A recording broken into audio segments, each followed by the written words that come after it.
And Kevin Durant's now the world's best basketball player. Last night was a clinic. He got poked in the ribs. Steve Kerr even poked him in the ribs a little bit. He came out last night. Game was over in 8 minutes. Best basketball player in the world.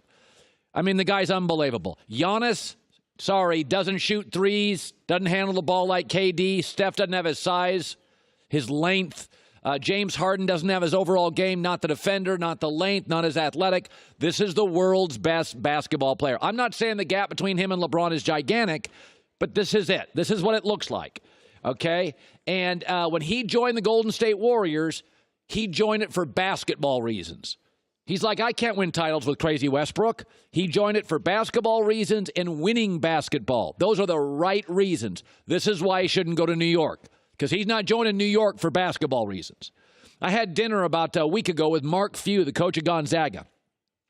And I asked him, he was at the mini camp this summer with USA Basketball, and Harden was there, and Westbrook was there, and Kevin Durant was there. And I'm not going to give away, most of the private conversation, but I did ask him about Durant, and he just laughed.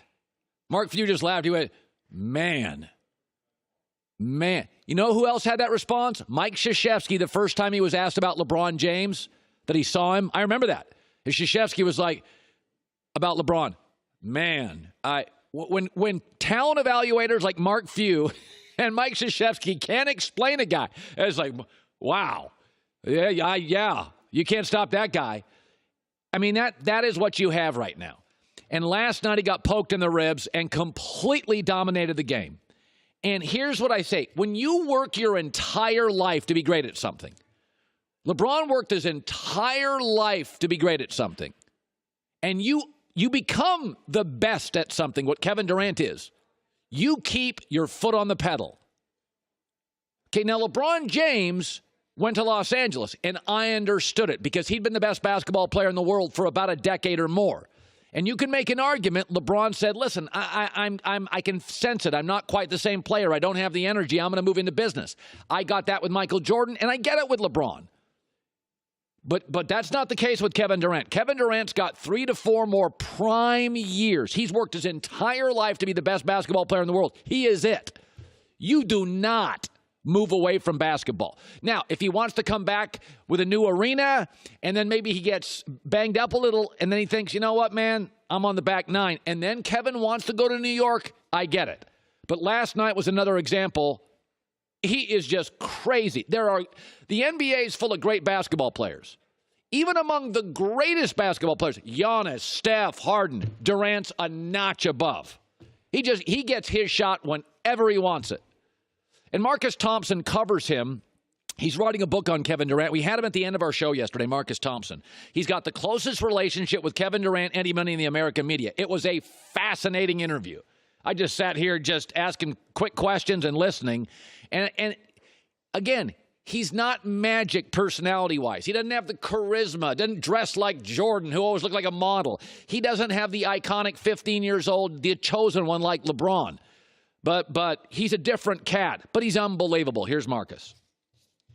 Kevin Durant, you got to work to get to him, right? Like he makes you work. He is so personable. Like he's a human. Like he's the most human guy I've ever covered. Right? Really? Yes, no question. He feel like he talks to you. He feels what you're saying. Like you can have an existential conversation with him. No question. Like he loves to talk. You know, when he gets mad at you, he's going to let you know. When you say something funny, he's going to laugh. Like, he's that way. Kevin Durant is like, you go in there, you prod him, you're going to get something from him off the bat. Yeah. So, again, we've had different times in the history of the NBA, and I've watched it for 4 decades. Sometimes the best basketball player, Kareem, was kind of aloof and quiet. Sometimes the best basketball player, Magic Johnson, had a huge personality. Sometimes he's been polarizing. LeBron James, Kevin's the best basketball player in the world. And he's not like everybody else. He's a little more sensitive. He's real. You poke him, he responds. But God, last night was a clinic. He just a clinic. There's great, and then there's Durant. And it's an amazing place to be in your life. You work your butt off your entire life to be the best radio guy, the best landscaper, the best lawyer, the best whatevs, and you get there. You don't take your foot off the gas.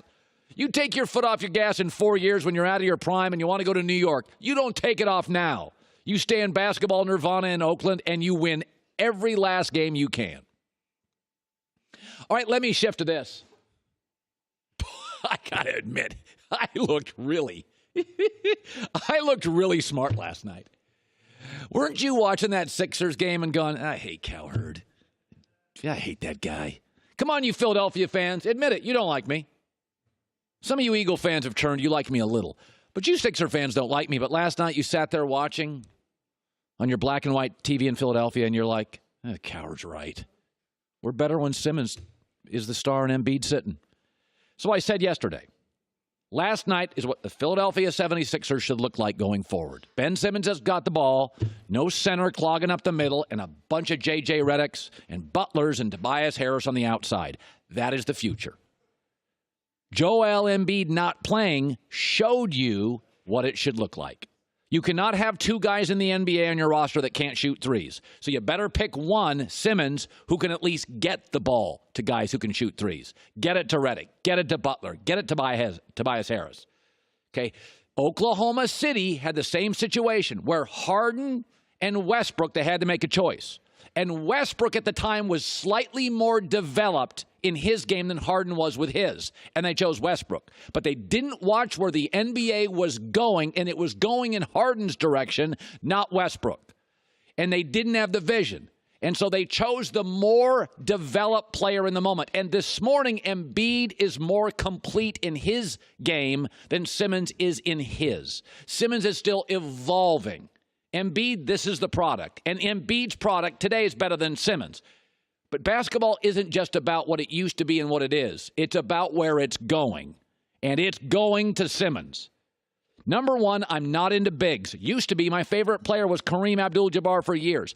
But I'm not into Karl Anthony and Anthony Davis and Embiid. I mean, I think they're great players. Show me them leading their franchises to playoff wins. Because that's all this sport's about. It's about the postseason. Number two is I'm not into bigs who get hurt. Anthony Davis hurt a lot. Embiid has still missed more games than he's played for the Sixers. I'm not making that up. By the way, out last night. Last year, Miami, out 2 games. He's hurt a lot.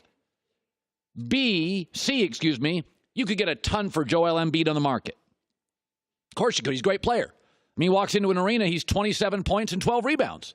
He's fun, he's social, he can be dominating. There's got to be a team in this league that doesn't have shooters or bigs, and they got some assets and draft picks, and they want to have a dominant player. Embiid's an all-star, one of the 10, 12 best players in America right now. He's got value. Don't tell me he doesn't have value. Anthony Davis has value. A big who gets hurt and doesn't have a lot of playoff resume stuff. But be very careful. Basketball is changing. We have a renaissance going on. Houston, Golden State is the way to do it. Philadelphia, Colin, why do you have to get rid of either of them? Have you watched the Sixers this year? Second best roster in the NBA to Philadelphia, and they're a number 3 seed in the East? They'd be a number 6, 7 seed in the West. And the second best roster in the NBA. Warriors, Philadelphia, Houston. And, then you could argue Milwaukee, Boston. So the bottom line, Embiid, who's already been hurt, before he gets hurt big, this is what you should look like. Get Simmons the ball. If you have a big with Simmons, it'll clog up the lane. And he's going to score 90% of his points in his career at the basket. He's a 6'10.5" point. Outside of Magic, I've never seen anybody who even looks like Ben Simmons at point. And he's going to give you, last night, 31 points. He's going to give you 24 a night at the rim. And Embiid can give you 27 at the rim, but Embiid can't get it to shooters and control the tempo like Ben Simmons. And I like Embiid. Yesterday I unveiled my 12 best basketball players in the NBA. I had Embiid at like 6. He is more refined today than Ben Simmons. He is. And Westbrook and Harden, back when they had to make a decision, Westbrook was a more complete player at that moment than Harden, who was still developing. But don't get caught up in the moment. This is why there's great stock pickers in America on Wall Street. It's not just the stock price today. What's it going to be in 6 years? The Sixers last night, that's what they should look like. Give me Redick on one wing. Give me Tobias on another. Give me Butler on another. You trade Embiid, you get another shooter somewhere. Maybe a draft pick. Go draft next year, the best shooter you can find. But that's the NBA tomorrow. Today, it looks more like Embiid. Every year, less and less like that and more like Simmons. Good stuff. By the way, it was kind of ironic. In Brooklyn, they were teasing Ben Simmons. They had these missing posters on poles in Brooklyn. Ben Simmons' jumper's missing. Yeah, who was missing? Embiid didn't play. Simmons was great. Hi, everybody. Thanks for watching. Subscribe here to get the latest from the show. Also, be sure to check out more of the best clips from The Herd or go watch a few segments from other shows on FS1.